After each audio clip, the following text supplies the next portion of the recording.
Tariffs take effect. President Trump sweeping new global tariffs kick in. What's going up and when you can expect to feel it. Plus, crippling cuts. Commuters are getting a better picture of how their daily travels could be impacted if SEPTA doesn't get the cash it needs. And serial shoplifters. Police in 3 states searching for a band of suspected thieves.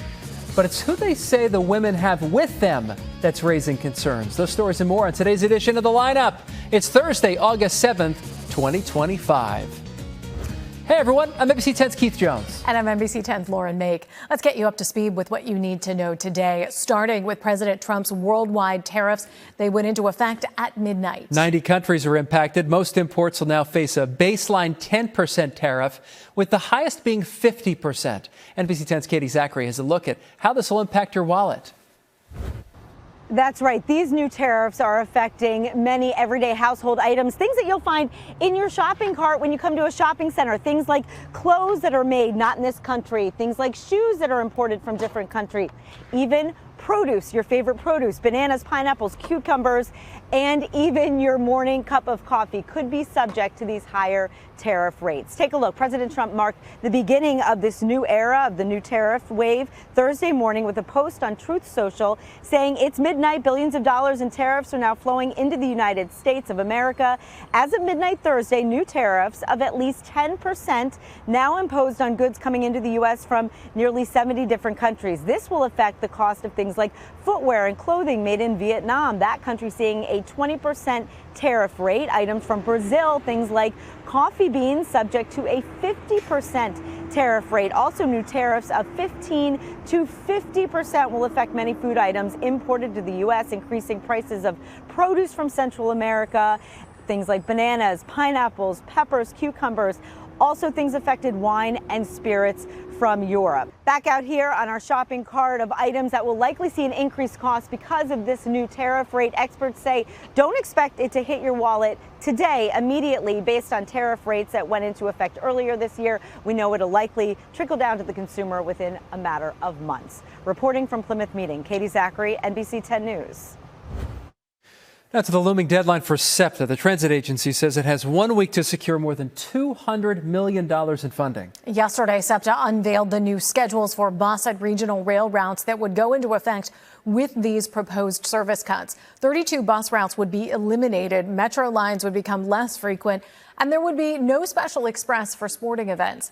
Changes to regional rail would soon follow. Now, officials say there will also be a fare increase of 21.5%.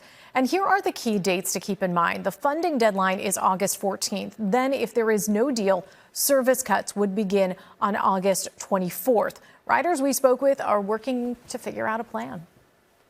The only options are really just going back to commuting on 76 and driving all the way in and dealing with that traffic, and it's only going to get worse, especially like the other lines shutting down and stuff like that.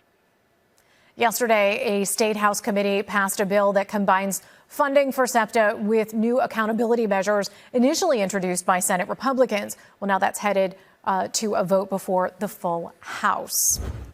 And families have another concern just weeks before the new school year. The city's teachers are preparing for a possible strike. Yesterday, members of the Philadelphia Federation of Teachers made picket signs for a potential strike if an agreement for a new contract isn't reached by the end of the month.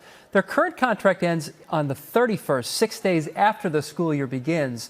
They're asking for a competitive salary, paid parental leave, and extra prep days. Wages are, I will say, the most important issue. But I want the public to be aware that we are also pushing for issues that will help our members deliver educational services even better than they do now, which, as far as I'm concerned, is really off the charts. The school district says it's engaging in good faith negotiations with the union and, quote, we're optimistic that we can reach an agreement with PFT that serves our students, our staff, and our families. A man suspected of sexually assaulting several women around Philadelphia has been arrested, and police are now looking for more possible victims. Authorities say Dynell Walker is linked to at least 6 separate assaults in Rittenhouse Square and Graduate Hospital since July 18th. A tip led them to a Sam's Club in Horsham, where Walker was taken into custody yesterday. Police are now asking anyone else who thinks they may have been a victim to come forward. And now to the search for 2 serial shoplifters in our area. Yeah, police say they're bringing small children along for the crimes. The 2 women have targeted stores in Pennsylvania, New Jersey, and Delaware since mid-June. Investigators also say the 2 women make no apparent effort to hide their faces along with the children. They've sometimes seen them with a man. They also tell us in some cases they're stealing from customers who already paid for items. When you order something from Kohl's, there's an area where you can go and just do self-pickup, and there's a paper bag with Kohl's name on it right there. They're going back and taking people's items, opening the bags, taking what they want from those bags, and then reusing those bags as concealment.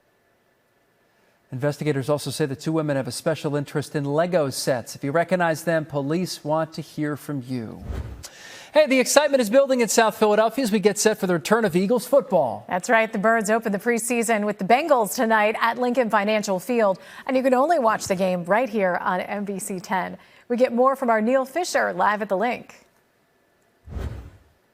Football is back in South Philadelphia. It's been 6 months since the Eagles have played here at the Link, but today that changes, and it's an exciting time as the Eagles hold the title, Super Bowl champions. Right now, it's not exactly clear who will suit up for the Birds against the Bengals, but the Bengals have made it clear that star quarterback Joe Burrow and other starters will be on the field tonight. Meanwhile, the Eagles have been training hard and preparing for this moment for the past few weeks. The preseason is about working hard and making each other better. Star receiver Devontae Smith spoke about getting to practice against one of the best on the defensive side of the ball, Quinyon Mitchell.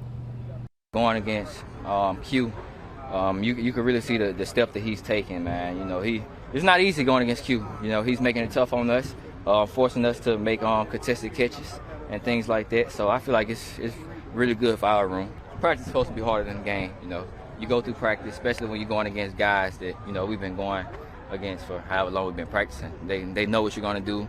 They know what you like to do and things like that. So that makes it tougher. So when you get to the game, it's going to be easier. And that mindset worked out for the Eagles last year. They have stars on both sides of the ball practicing against one another. You know the fans will be here early. They will be celebrating that Super Bowl championship from last season, and they will be ready for another title run this year. Reporting in South Philadelphia, Neil Fisher, NBC 10 News. Watch tonight's preseason opener right here on NBC 10. Our coverage begins at 7 o'clock with Eagles preseason kickoff, followed by the game at 7:30. Stay tuned for Eagles preseason final after the game. And the Eagles having some fun leading up to tonight's preseason kickoff. Members of the team were asked if they knew how to pronounce several street names in Philadelphia. Take a look at how they did.